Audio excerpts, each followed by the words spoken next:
j'ai pris avec vous hier, la dernière fois, le temps de regarder l'Exode, cette sortie d'Égypte. C'est bien parce que, d'abord, on va voir, on peut se demander, mais c'est quoi cette pédagogie de Dieu de laisser son peuple pendant 400 ans sous l'emprise du Pharaon, réduit à l'état d'esclave, de la manière qu'on pourra se demander après ça pourquoi Dieu permet deux exils, Israël qui est soumis 2 fois à l'exil, ce peuple qui est encore soumis à l'exil après la destruction du temple, voilà, jusqu'à aujourd'hui, jusqu'à son retour sur sa terre avec tous les problèmes que ça pose. Et puis, cet événement de l'Exode, il n'est pas simplement présent dans le... C'est la fête principale, Pâques, c'est la fête principale, parce que précisément, c'est faire mémoire, c'est rechoisir de sortir d'Égypte dans la célébration juive. C'est pas simplement se rappeler que Dieu nous a sauvés, mais c'est laisser de nouveau ce mystère de Dieu nous faire traverser, nous arracher à l'esclavage et nous faire traverser le mal pour pouvoir entrer dans la terre dans laquelle on l'adore librement. Donc toute la mystique juive d'ailleurs repose aussi là-dessus. Et puis le Christ lui-même, le Christ choisit délibérément que le don de sa vie, enfin, Dieu éternellement choisit de ce moment où on fait mémoire de la sortie d'Égypte, qu'il y a des événements qui sont faits par les hommes et qui sont bénis par Dieu, et puis il y a des événements qui sont causés directement par l'action de Dieu. Et la sortie d'Égypte, comme la mort du Christ, c'est vraiment des moments où il n'y en a pas beaucoup des moments comme ça. Il y a plein de choses dans l'histoire de la royauté d'Israël. Oui, l'exil, est-ce que l'exil, c'est Dieu qui... C'est pas Dieu qui déclenche l'exil, c'est parce que ils finissent par se faire ratatiner militairement. Dieu ne sort pas à la tête des armées. On voit bien d'ailleurs chaque fois qu'Israël pense qu'il suffit d'avoir Dieu dans son côté pour gagner, en fait ils perdent. On voit bien dans l'histoire du livre des rois, dans le livre de Samuel, quand ils veulent rameuter l'arche sous prétexte que parce que l'arche va être au milieu d'eux, ils ont gagné, rien du tout, ils perdent et on leur pique l'arche. Donc ça veut dire qu'il y a des événements que l'on attribue à Dieu, ça ne veut pas dire que Dieu n'était pas présent dedans, mais il n'en est pas la cause propre. Il y a des choses dont Dieu qu'il est la cause, mais c'est parce qu'il essaie de dire que dans sa sagesse, oui, c'est lui qui a voulu qu'il se fasse ratatiner la figure par un tel ou un tel. Il l'a voulu parce que ça fait partie de son gouvernement, ça ne veut pas dire que, comprenez bien que Dieu est d'une certaine manière intervenu, alors que dans le cas de Moïse, c'est très clair, c'est Dieu qui le convoque personnellement. Quand quelqu'un a une apparition, c'est clair que c'est pas lui qui invente les choses. La petite Bernadette, c'est pas une invention psychologique d'une fille un peu fêlée. Vous voyez, c'est vraiment, il y a quelque chose qui se passe. Donc ces moments où tout d'un coup, dans l'histoire des hommes, Dieu intervient de manière historique. Jeanne d'Arc, c'est la même chose. Vous voyez, Thérèse, on peut dire que c'est une mission de Dieu, mais Thérèse, elle n'a pas eu d'apparition, elle n'a pas eu c'est pas comme le dialogue de Catherine de Sienne, ou c'est pas comme Jeanne, ou c'est pas comme Lourdes. Et donc, la sortie d'Égypte, la mission de Moïse et la sortie d'Égypte, les plaies d'Égypte et la sortie d'Égypte, c'est vraiment à un moment donné où Dieu agit de manière qui change l'histoire. Et la mort du Christ, c'est la même chose. Le Christ dit, depuis le début, qu'il vient pour cela, et qu'il ne vient pas de lui-même, c'est pas lui qui décide, c'est parce qu'il faut que s'accomplissent les Écritures, et parce que c'est ce que Dieu lui demande de vivre. Et ce qui est très impressionnant, c'est que la sortie d'Égypte, elle va accompagner toute l'histoire d'Israël. Et c'est dans le livre, je ne vais pas vous le lire là, mais le livre de cette manière, on peut lire tous les livres de la Bible dans la lumière de la rédemption. C'est-à-dire qu'on peut lire tous les livres de la Bible dans la lumière de la sortie d'Égypte. À partir de la sortie d'Égypte, on voit que le culte que Dieu instaure sous la tente, pas tant d'ailleurs autour de l'arche qu'autour de sa présence. C'est d'abord la tente, ce n'est pas d'abord la tente de l'arche, c'est la tente de la rencontre. Et donc c'est le lieu, Dieu veut, c'est très étonnant ça, Dieu à la fin, il veut un face-à-face avec sa créature. C'est très étonnant d'ailleurs que tout d'un coup, Abraham, Dieu lui parle, mais il ne lui apparaît pas en face-à-face. Moïse, Dieu lui apparaît en face-à-face. Et d'une certaine manière, toute la vie d'Israël, elle tourne autour de cette convocation par Dieu, et Dieu sauve son peuple d'Égypte pour qu'il puisse rendre un culte. C'est-à-dire, et le culte que Dieu a voulu pour Israël, c'est participer à ce face-à-face de Moïse avec Dieu. Ensuite, il y a l'instauration, on le voit bien dans le Lévitique, de tout le rituel autour de la tente, autour de l'arche, et qui va être après ça le rituel du temple. Ce rituel, de nouveau, il n'a pour but que le face-à-face. Et donc, la sortie d'Égypte, c'est pour pouvoir faire entrer son peuple dans une intimité que la vie avec les patriarches n'avait que commencé. Et d'une certaine manière, tout ce qui va arriver à Israël n'est regardé, relu par les prophètes et tous ceux qui écrivent les livres de la Bible, que comme ce rappel permanent de Dieu à son peuple que sa vocation, c'est ce face-à-face. Tous les prophètes vont être là pour ça, le livre de la sagesse, toute l'écriture, d'une certaine manière, c'est pour ça que la transfiguration, comprenez bien, autant la mort de Jésus, le fait de nous... la manière dont Jésus donne sa vie n'a comme préfiguration, au sens fort, que le serviteur souffrant. Mais la transfiguration, j'allais presque dire, c'est presque normal. C'est de nouveau Moïse. Vous voyez, c'est que la transfiguration, c'est pour montrer que le Christ réintroduit, nous on le voit du côté de Jésus en disant oui, c'est la révélation de sa divinité. Non, c'est d'abord le fait que le Christ vient nous réintroduire dans un face-à-face auquel nous participons de manière directe. Pierre, Jacques et Jean sont là sur la montagne avec lui. Et qu'ils ont à comprendre qu'en contemplant la face du Christ, c'est la face de Dieu qu'ils contemplent. Parce que, plus encore que sur Moïse, la face de Dieu, le visage de Dieu ne s'est pas imprimé dans le cœur de Moïse au point qu'il rayonne. Donc le rayonnement du visage de Moïse, c'est la trace du passage de Dieu qu'il a vu face à face. Mais le Christ, c'est plus que ça. Le Christ, c'est pas... D'ailleurs, c'est pas avec Dieu qu'il dialogue. C'est très étonnant, il dialogue avec Moïse et Élie. On en vient maintenant, donc il est moins que Moïse. Non, puisqu'il dit qu'Abraham et Moïse l'ont salué. Et donc, c'est donc que dans le Christ est là pour que nous puissions entrer dans ce face-à-face avec Dieu. Et encore une fois, ça c'est avant la Passion.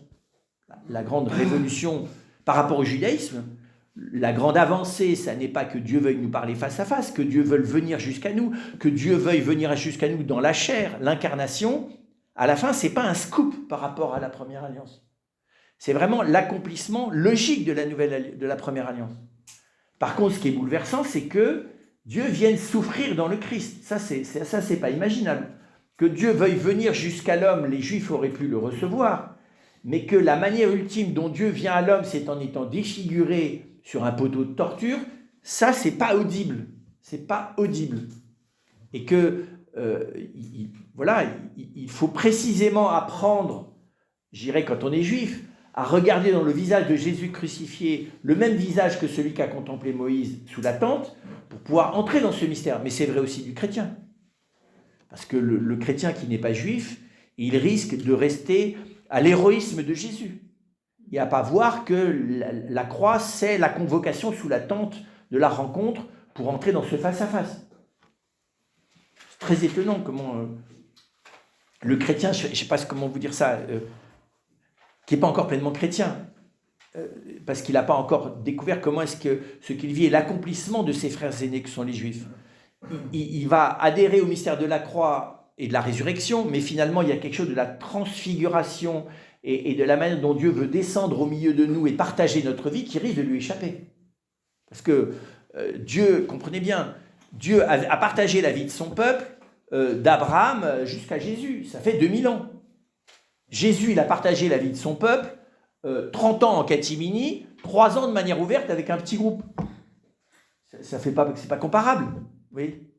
Et donc c'est très impressionnant de voir que voilà, découvrir que Jésus, il est l'accomplissement de cette présence de Dieu au milieu de son peuple. Dieu n'a pas attendu Jésus pour être au milieu de son peuple. Et ça n'a pas attendu d'être son peuple qui lui appartienne et dans lequel ils veulent habiter, dans lequel ils veulent transformer le cœur de pierre en cœur de chair. Il n'a pas attendu Jésus. C'est déjà ce qu'il fait dans les... Et donc, c'est pour vous dire que la sortie d'Égypte, on doit s'y arrêter. Alors, s'y arrêter comment? Pourquoi est-ce que... parce qu'on peut se demander, mais pourquoi Dieu a-t-il besoin que l'on descende dans l'esclavage pour pouvoir nous libérer? Tu vas dire, bah, ça va bien, tu vois, 1 ou 2 ans d'esclavage, ça suffit. Tu n'as pas besoin qu'ils s'en prennent 300 ans, quoi. Hein. Et c'est le thème de Paul, d'ailleurs. Pourquoi Dieu laisse-t-il l'homme tellement s'enfermer dans le mal avant de l'en sortir? Et d'ailleurs, il n'a pas tellement l'air de l'en sortir, en plus. Vous voyez, pourquoi est-ce qu'il y a cet esclavage? C'est la grande question. Parce que la rédemption, on est très heureux. Mais pourquoi est-ce que... Et donc, on a besoin de revenir en amont et de se demander aussi pourquoi est-ce que le mystère du pardon, le mystère de la miséricorde n'est pas ce qui est enseigné à Abraham. Abraham, Dieu ne l'a pas sorti de l'esclavage. Il l'a sorti d'une des cultures les plus élevées de son époque. Abraham, il ne vient pas de 300 ans d'esclavage chez Pharaon. Hein. Il vient de la culture mésopotamienne. Donc il vient d'une des choses avec l'Égypte qui est la plus élaborée à l'époque. Et donc, qui est d'ailleurs même plus équilibré que l'Égypte, qui a un petit côté un peu quand même, les divinités, le panthéon égyptien, ça a un petit côté un peu barge. Enfin, ils sont un peu spéciaux, hein, entre l'Anubis découpé en petits morceaux. Enfin, c'est un peu particulier. Je ne sais pas si vous êtes intéressé au panthéon égyptien. Bon, c'est pas beaucoup plus que le panthéon des Grecs ou des Romains. Hein. C'est pas franchement le dieu de la simplicité, de l'amour. Les Mésopotamiens, à leur manière, sont beaucoup plus proches du vrai Dieu que ne sont les Égyptiens. Et donc Dieu ne sort pas Abraham d'Our parce qu'il le sort du péché. C'est très étonnant. Non, il le fait entrer dans une alliance personnelle. Et d'ailleurs, on a l'impression qu'au moment de la sortie d'Égypte, c'est fini. Tout le monde a perdu la notion d'alliance personnelle. Il y a eu Abraham, Isaac, Jacob, puis après ça, il y a le peuple en esclavage. Le dernier qui est une figure personnelle, c'est Joseph. Et après ça, tu as 300 ans, il n'y a personne. Qu'est-ce qui s'est passé? En 300 ans, tu n'as personne qui émerge. Alors que quand tu vois après ça, dès qu'il y en a un qui émerge un peu, Samson comme figure du choisi de Dieu, il faut y aller mollo. La vie morale de Samson, le psychisme de Samson, qui n'est quand même pas d'une subtilité extrême. Samson, c'est comment vous dire ça? C'est Barbe Noire transformée en choisi de Dieu. Hein. Vous avez lu Samson? Quand il massacre tous les Philistins avec la mâchoire d'âne, là. En plus, il a un rapport aux femmes un peu spécial, Samson. Il finit par se faire complètement birlifier. Écoutez, elles font ce qu'elles veulent de lui, quoi. Enfin bon, bref. Samson. Mais Samson est un juge, dit le texte. Je ne sais pas dire s'il est canonisé, Samson. C'est pas, il faudra un petit procès de béatification, un peu compliqué. Et donc, c'est pour dire que dans le temps de l'esclavage, il n'y a rien n'émerge. C'est un silence de mort, c'est le cas de le dire. Et c'est très étonnant que pour que Dieu puisse faire entrer son peuple, donc faire entrer l'humanité dans une vraie compréhension du salut, il faut qu'il ait laissé l'humanité éprouver jusqu'au bout la logique du mal. C'est très impressionnant ça. Et c'est quand même spécial de choisir Abraham et sa descendance et de les laisser mariner dans le mal. Alors, ce n'est pas le mal qu'ils pratiquent, c'est le mal qu'ils subissent, mais c'est aussi le mal qu'ils pratiquent, parce qu'ils finissent par être complètement aliénés à l'esclavage. Il y a eu du mal actif, le meurtre de Caïn sur Abel, la décadence morale, la débauche généralisée de l'époque de Noé, et la construction de la tour de Babel. Mais il n'y avait pas encore, comment vous dire ça, le péché de l'esclavage, qui est quand même le plus profond. Parce que nous, on dit, mais oui, j'ai fait des bêtises. C'est ce qu'on fait, hein, quand tu demandes aux enfants de se confesser, tu leur demandes de se confesser des bêtises qu'ils ont faites. Enfin, tu vois, il faut bien, tu vas pas... Si tu demandes de se confesser du péché d'orgueil, t'es mal parti. La vanité, tu peux y arriver un peu, mais le péché d'orgueil, tu vas pas... Mec, il a piqué la petite voiture de l'autre, il lui a cassé la figure, qu'il a mangé trop de chocolat, qu'il a menti. Enfin, tu vois, c'est assez simple, quoi. Par contre, tu ne peux pas, à ce moment-là, c'est trop tôt, lui dire, bah, en fait, tu pourrais te confesser de la soumission aliénante dans laquelle tu es vis-à-vis des tyrans que sont tes parents, et dans la manière dont finalement tu essaies stratégiquement de sauver ta peau. Je fous tous les enfants du monde. Hein. C'est pas ça parce que concrètement, nos parents étaient gentils, mais par rapport à l'incroyable richesse de ce qu'était notre personne humaine, c'était des grosses brutes, au minimum des grosses brutes qui n'ont rien compris à qui on était. Vous me dire, ils n'étaient pas payés pour ça. Si, par Dieu, ils étaient payés pour ça. Voilà. Donc, en gros, ils ont fait ce qu'ils ont pu. D'ailleurs, on a beau être devenus parents après ça, on a refait avec nos enfants, enfin ceux qui en ont eu, même si son coup pas, c'est la même chose sur le plan spirituel, tu es aussi débile avec tes enfants que tes parents l'ont été avec toi. Et c'est vrai que la résignation à être en esclavage, c'est énorme comme péché, ça. Parce que c'est le désespoir.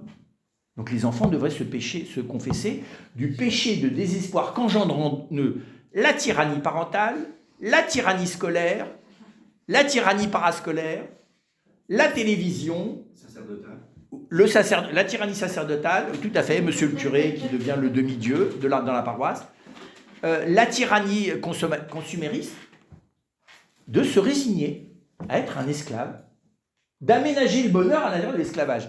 Nous, on ne pense pas du tout à ça, nous. Parce que tu es tellement habitué aux oignons, aux concombres dans les marmites, tout ça. Alors bien sûr, ça coûte un peu, qu'on te supprime les enfants en trop, et les vieux d'ailleurs bientôt en trop, c'est normal. Eugénisme, exactement ce que faisait le pharaon. Et tu t'aménages, hein, parce que finalement, à la fin, il vaut peut-être mieux un esclavage aménagé qu'une liberté crucifiée. Parce que si d'être toi-même, c'est rentrer dans une galère de souffrance dans laquelle déjà tu t'en prends plein la figure, parce que tu ne fais pas comme les autres, et qu'en plus tu ne peux même plus te protéger derrière tes petites stratégies, tes petits magouillages de survie, bah oui, t'hésites quand même. Tu te dis, bon, on ne pourrait pas trouver un intermédiaire. Donc allez, à la périphérie de moi-même, dans mes fragilités psychologiques, je négocie avec l'environnement, et puis profondément, j'essaie d'entrer dans la liberté. Puis à un moment donné, voilà. C'est une vraie question. Hein, c'est pas rien, ça. Et donc, c'est très mystérieux hein, que Dieu doive permettre que son peuple éprouve l'emprise régressive de l'esclavage, qui n'est qu'évidemment l'expérience exemplaire de la régression de l'esclavage à l'égard de la logique désespérée de toute culture et de toute société. Donc en fait, ce que veut le Christ, ce que veut Dieu, c'est les libérer, comprenez bien, de la dictature du récit collectif, de la culture. Alors c'est très bizarre, parce que même en terre chrétienne, on se le raconte, ça. Vous savez que les psychologues disent que dans chaque peuple, tu as des choses, si tu commences à t'en moquer, c'est mal parti pour toi. Qu'on appelle des traits culturels. Alors en Corse, il y en a beaucoup. Hein. Tu peux plaisanter sur les Corses, mais il vaut mieux pas. Mais il y a des choses, avec un Français tu plaisantes, il va s'énerver très vite. Un Canadien, un Camerounais, et même d'une tribu à l'autre, c'est pas la même chose. Et d'un pays à l'autre, c'est pas la même chose. D'une région à l'autre. Tu rajoutes un Marseillais, un gars du Nord, un Breton et un Alsacien, il n'est pas sûr qu'ils rigolent des mêmes choses les uns vis-à-vis des autres. Et leur manière de pratiquer l'autodérision évite les endroits blessants de soi. D'accord ? Et c'est très et ça c'est très significatif, ça montre à quel point, et presque personne n'échappe à ça. Ce qui montre bien à quel point la culture nous façonne. La culture c'est quoi ? C'est un récit collectif qui a pour but d'essayer que la moyenne de la médiocrité des humains sauve leur peau. La culture n'a pas du tout pour but. Alors on va me dire, oui, mais moi j'ai été éduqué de manière aristocratique, avec une culture très élevée. Non, tu as juste du sauvetage de haut niveau, c'est tout. C'est tout. Mais c'est du sauvetage. Voilà. Et donc, c'est clair que du coup, c'est impressionnant de voir que la rédemption, c'est pas d'éviter le pire. Donc, c'est pas le Seigneur ne te propose pas une trousse de survie.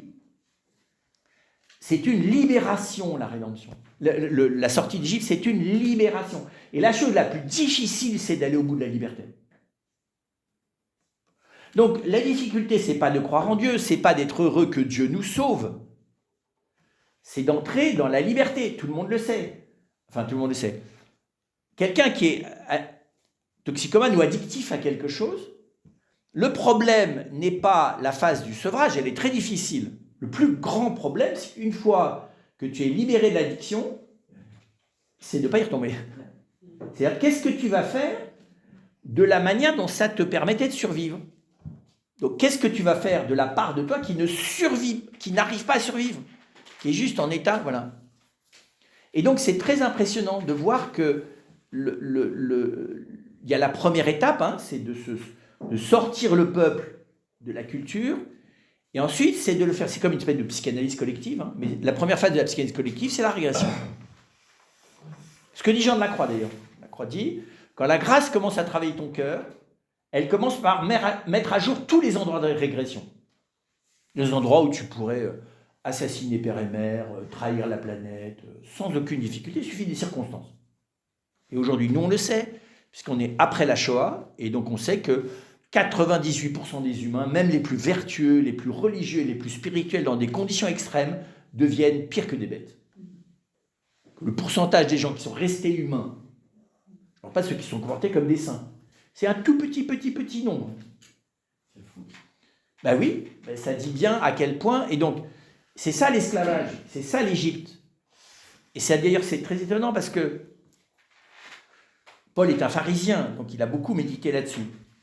Parce que la croyance des pharisiens, c'est que la manière de te sauver de cet esclavage, c'est la pratique formelle, légale et stricte de la loi. Sans voir que leur manière de proposer la manière de pratiquer la loi est exactement un méta-esclavage.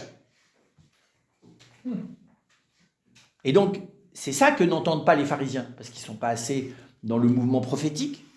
Et Jésus leur apparaît clairement, au bon pour ceux qui le finissent de choisir de le suivre, et au mauvais sens pour ceux qui finissent par choisir de le liquider. Jésus est l'héritier des prophètes. Les prophètes, c'est ceux qui rappellent que le salut, c'est la liberté. C'est d'entrer dans la liberté de Dieu. C'est-à-dire, c'est la soumission à Dieu.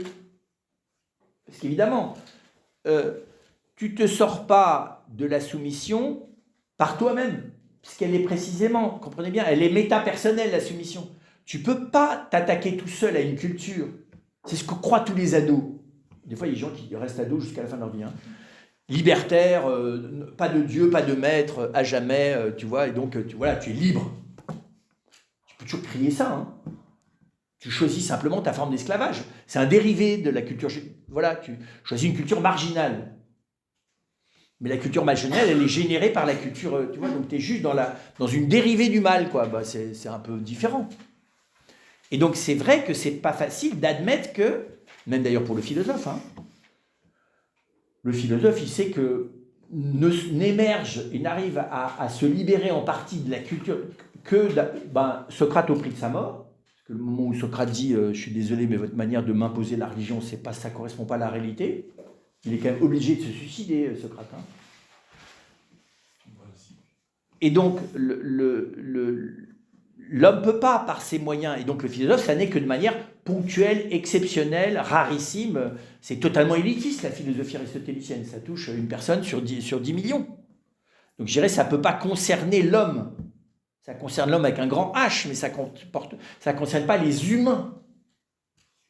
Tu ne vas pas commencer à faire des cours de métaphysique et de philosophie éthique sur l'éthique à Nicomaque à tous les humains, à l'école. On rêverait de ça, mais on est juste dans le rêve, là. Et Dieu, qui connaît ses enfants, lui, précisément, il ne choisit pas de faire héberger des héros qui vont devenir des exemplaires, qui vont tirer les gens par le haut. Ça, c'est encore une manière humaine. Vous savez, on va voir des gens, c'est ce qu'on fait d'ailleurs avec la manière de faire des hagiographies. Donc on a des saints, et alors, ce sont des exemples pour nous. Bah, vas-y, pratique la vie des saints, tu vas voir. Tu vas te retrouver arrêté par les CRS en 15 minutes. Hein. Tu es comme Philippe Néry, ou comme les folles en Christ, ça ne va pas le faire. Mets-toi au milieu d'une colonne, là, vas-y. Demande à Buren de te faire une grande colonne, tu te mets en haut, comme Simon Silite. Je peux garantir que tu as des problèmes avec la gendarmerie vite fait. Hein. Mais là, à la croisée tu as acheté un petit terrain à la croisée des autoroutes, et tu es en haut. Voilà, c'est la ZAD divine. Tu as quelques zozos qui font la même chose que toi, donc vous êtes sur des colonnes. Sur un terrain que vous avez acheté. Hein. Entre les journalistes et les gendarmes, à mon avis, tu ne resteras pas longtemps là-haut. Et donc, c'est pour dire que l'exemple...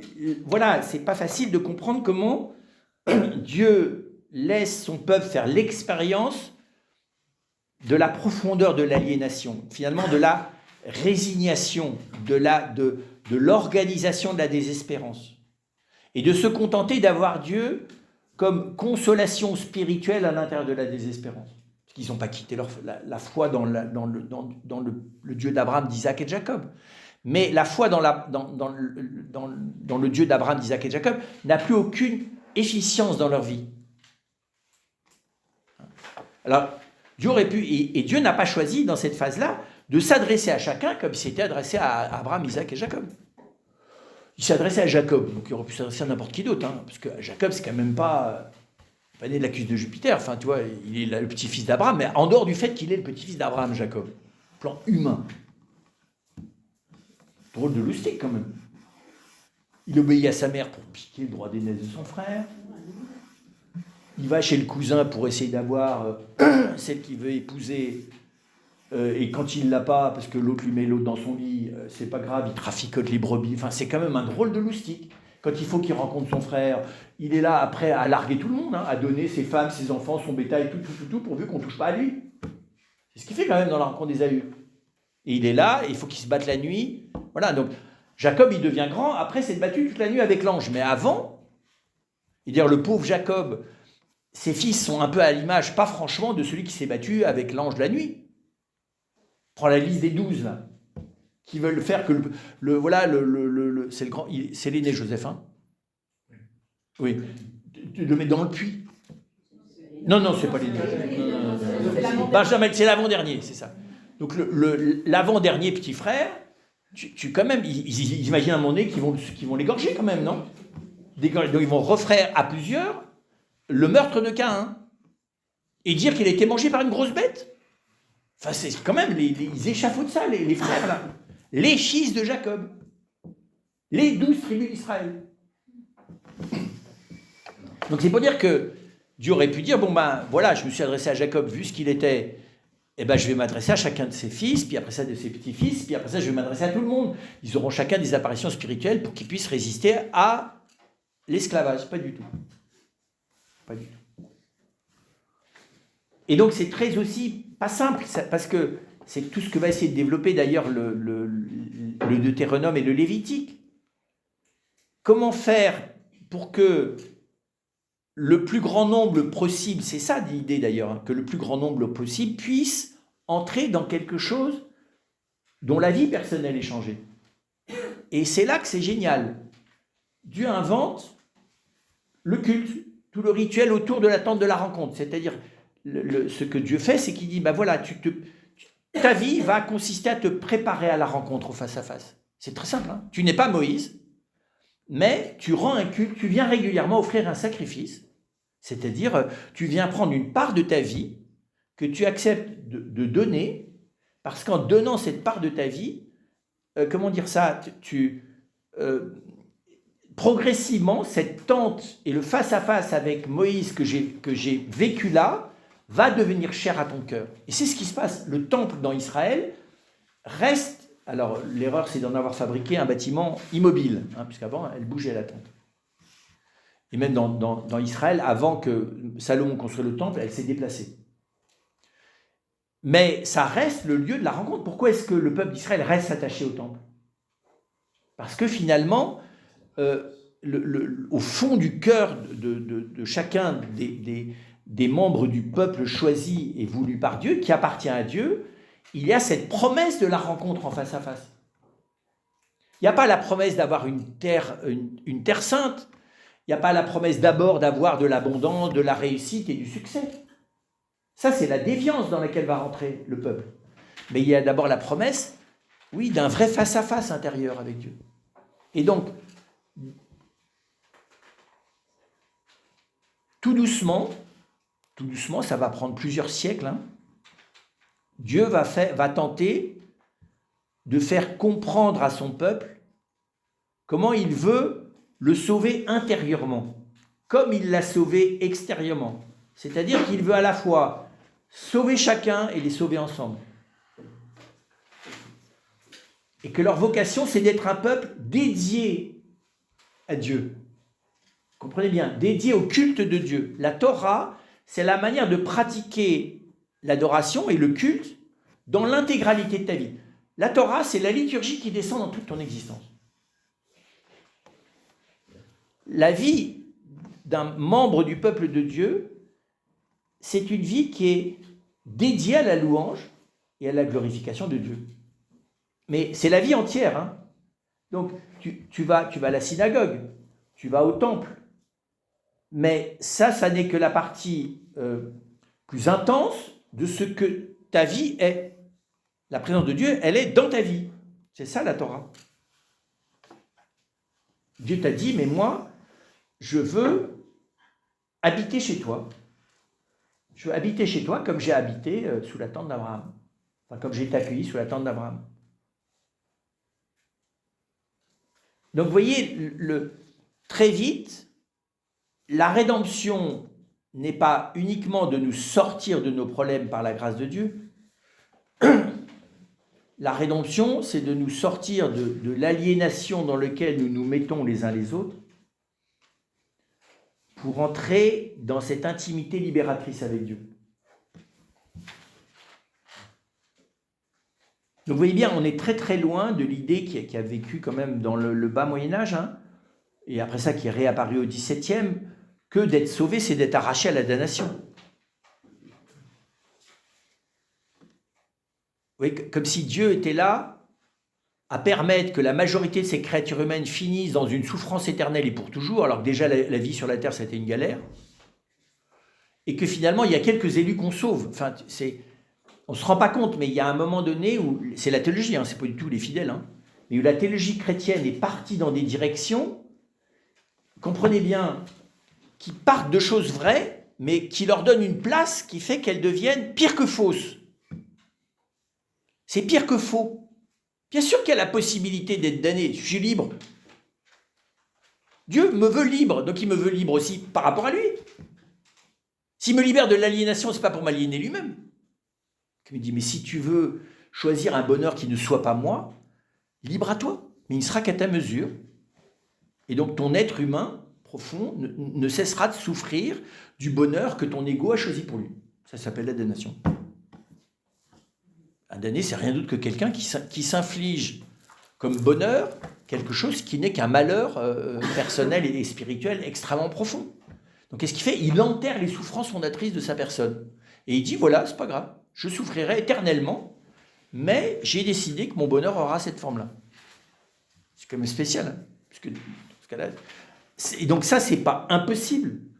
Mais de là, de dire que c'est pas impossible, à dire que c'est probable, et à dire que vu les statistiques moyennes, ça doit être beaucoup de monde, pour finir par dire que c'est la grande majorité, quand c'est pas la quasi-unanimité, qu'il y a quelques-uns qui seront sauvés, ou par tirage au sort, c'est le protestantisme, ou par élection divine réservée, c'est le jansénisme, mais dans les deux cas, tu sais, t'es dans le jeu, c'est le jeu de la loterie, sauf qu'à chaque fois que tu perds, on te tue. Tu perds pas de 3 points, on te tue. Damnation éternelle.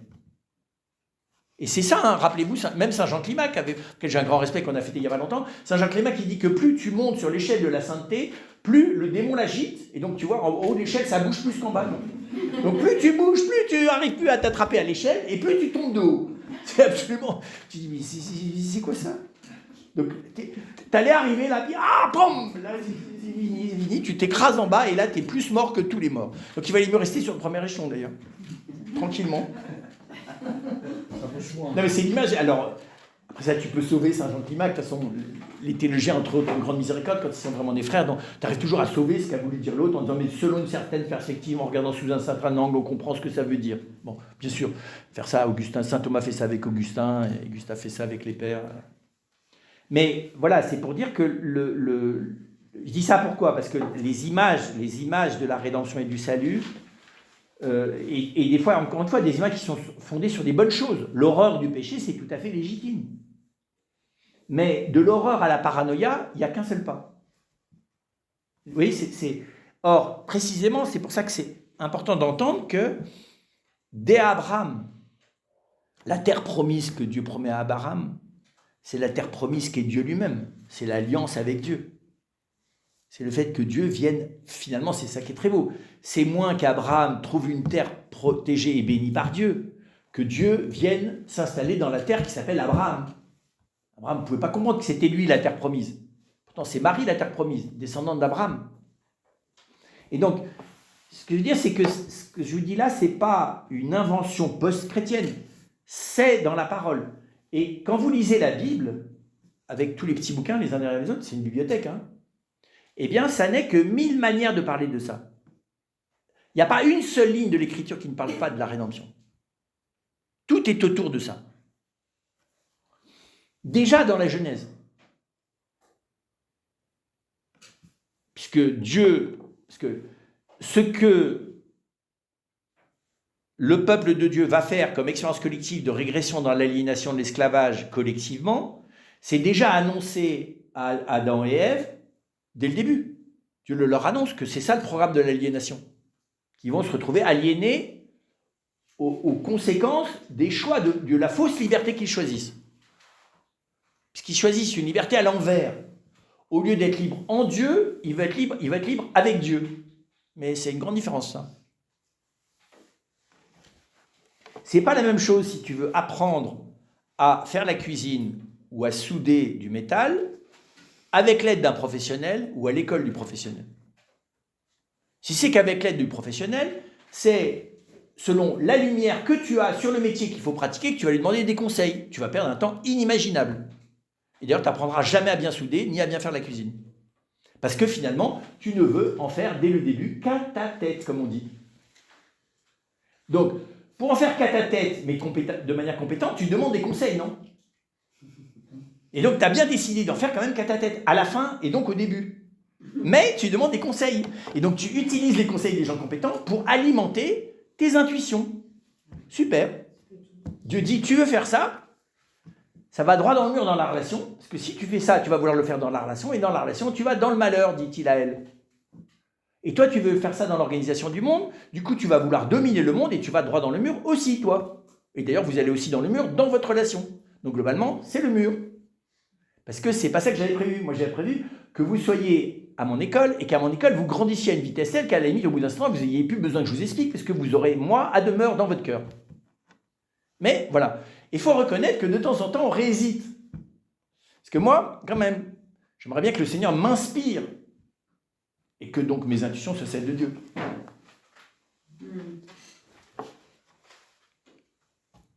D'ailleurs, ce que le mieux, c'est vrai qu'il me demandait conseil, d'ailleurs. Pour coopérer. Moi, j'apporte l'expertise humaine et toi, tu apportes la lumière divine, Seigneur. C'est difficile de reconnaître qu'on n'est même pas compétent pour soi-même. Et donc, on peut regarder l'ensemble, et ce qui est très touchant, alors vous allez dire c'est long à lire. Quelqu'un surveille l'heure, oui. C'est long à lire. Mais oui, parce que c'est long. C'est lent. Et c'est vrai que c'est pas tellement long d'ailleurs par le nombre d'années. Vous savez, c'est très impressionnant. Moi, je suis impressionné que la vie de la grâce, c'est comme quand tu veux pousser à 3-4 une grosse voiture. Tu pousses, ça bouge pas. Tu pousses, ça bouge toujours pas. Mais ça commence à frémir. Tu pousses, ça bouge d'un demi-millimètre. Tu as gagné. Le problème, c'est d'arriver au demi-millimètre. Alors après ça ne va pas tout de suite rouler à 600 km/h. Hein. Mais, voilà. Et donc, et nous, quand ça bouge pas, on dit ça bouge pas. Ça bouge pas. Donc, j'ai essayé 2 fois. Je ne vais pas essayer 3, non? Il n'y a pas marqué pigeon ici. Et c'est pas facile de pousser un truc où tu as toutes les raisons de croire que ça ne va jamais bouger. Donc c'est pour ça que, comment dire ça, c'est moins une question de quantité d'années, parce qu'il faut remarquer qu'il est passé 2000 ans, nous aussi. Donc on a à peu près le même temps de nous à Jésus que d'Abraham à Jésus. Donc nous, on aurait dû prendre une vitesse phénoménale, non? Je ne sais pas si vous voyez. S'il a fallu d'Abraham à Jésus pour démarrer vraiment la machine et qu'il y avait 2000 ans pour optimiser la machine, on devrait voler dans la foi. Par moment, tu te dis, bon, on ne se sent pas beaucoup mieux qu'Abraham. Hein. On va sur la lune. Voilà. Oui, par défaut. C'est ça, tout à fait. Mais c'est tout à fait ça. On s'enfuit dans des idées qu'on y arrive pour pas voir qu'en fait, basiquement, sur les choses élémentaires, on n'y arrive pas. Mais donc, et donc ça, il faudra se demander la question, parce que si je veux aller au bout de si je fais que la théologie biblique de la rédemption, c'est ce qu'on est en train de faire, on ne va pas tout regarder, mais puisque, voilà, il faudrait faire ça sur une année, prendre un livre, même pas un livre par semaine presque. Il y en a beaucoup des livres bibliques, pour voir comment chacun nous donne un regard sur, finalement, le travail d'amour et de miséricorde de Dieu par lesquels il veut nous faire entrer dans la liberté qu'il nous propose. Mais après ça, il faudrait faire une théologie de la rédemption, si elle va jusqu'au bout, c'est qu'est-ce que ça veut dire ce qui se passe depuis la résurrection de Jésus jusqu'à aujourd'hui, à la lumière de la rédemption. On va fêter, le 33. Bon, peut-être qu'on sera mort d'ici là, mais enfin quand même, c'est dans pas très longtemps, 2033. On fêtera 2000 ans de la rédemption. Mais se demander, on en est où? C'est quoi le sens de tous ces siècles-là qui ont passé? C'est quoi la théologie de ça? Et donc, il y a des chances que la théologie de l'inertie de ces 2000 ans, elle soit facilitée par la théologie de l'inertie des 2000 ans d'avant, tu vois? Ben oui. C'est en comprenant comment Dieu a essayé d'accompagner, parce que je pense, d'ailleurs, c'est ce qu'on n'a pas assez fait, mais si on s'était plus penché sur, nous les chrétiens, penché sur la lenteur apparente du peuple d'Israël, parce qu'on les a regardés très haut, quand même. Tout le Moyen-Âge, on les a regardés très haut, les pauvres juifs. Ils étaient que dans l'ancienne alliance, ils n'avaient pas bien compris les choses. Nous, maintenant, 2000 ans plus tard, on ne peut pas trop la ramener. Parce que 2000 ans plus tard, il y a la moitié de la planète qui n'en a rien à faire de Jésus-Christ, ça fait beaucoup de monde, ça fait, voilà. Ça fait 1,5 milliard, plus 1,5 milliard, plus 1,5 milliard d'Indiens, 1 milliard de Chinois, plus 1,5 milliard quasiment de musulmans, presque 2 milliards. Tout ça, c'est des gens qui ne sont pas connus par Jésus-Christ de manière directe. Donc tu peux plus faire la leçon, tu vois, quand tu es dans la même situation d'échec exactement que les gens disent c'est bizarre, ça ressemble de plus en plus à l'époque de Jésus dans notre monde. Comme si on était de nouveau. Voilà.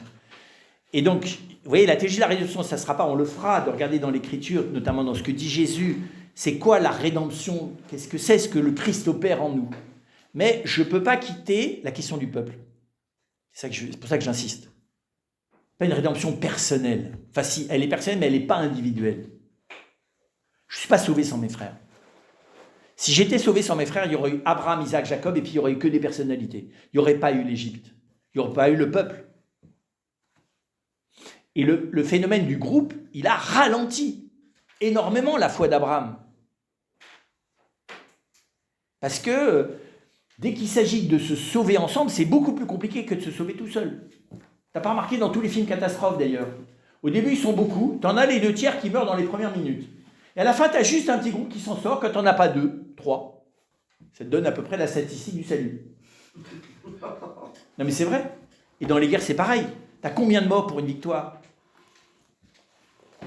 Et donc, c'est pour dire que c'est ça qui est très mystérieux. À partir de l'Égypte, c'est tout le peuple. Et d'ailleurs, il n'y a pas seulement le peuple. Hein. Ils emmènent avec eux certains de leurs esclaves. Enfin, tous ceux qui étaient proches d'eux, ils ont emmené pas que des juifs. Enfin, pas que des descendants. Et je trouve que c'est important, cette notion-là. Savoir, la rédemption, c'est Jésus, pour la multitude. Verset pour vous et pour la multitude. Pour vous, pour toi, ta vie, c'est pour toi et pour la multitude. Voilà. Donc, je dis ça parce que l'aboutissement, on le verra, c'est esquissé par Jésus, c'est développé par Paul et l'Apocalypse, mais finalement, pas tant que ça. L'aboutissement de la rédemption, c'est l'Église. Ce n'est pas l'Église catholique institutionnelle, c'est le mystère du corps mystique. C'est le fait, vraiment, comment est-ce que Dieu a voulu instaurer une solidarité divine d'amour à l'intérieur de l'humanité, et ça, c'est un peu un truc de fou. Il ne s'est pas contenté de prendre un petit peuple, il ne s'est pas contenté de prendre les disciples spirituels de Jésus-Christ. D'accord ? Ça concerne l'humanité. Et aujourd'hui, on a la chance, même si c'est très très lourd à vivre, d'entrevoir que notre vie, elle est branchée sur chacune des personnes humaines qui est sur cette terre. Je peux pas faire moins. J'en ai pas conscience, mais je peux pas faire moins. Et pour la multitude, tu l'entends à toutes les Eucharisties.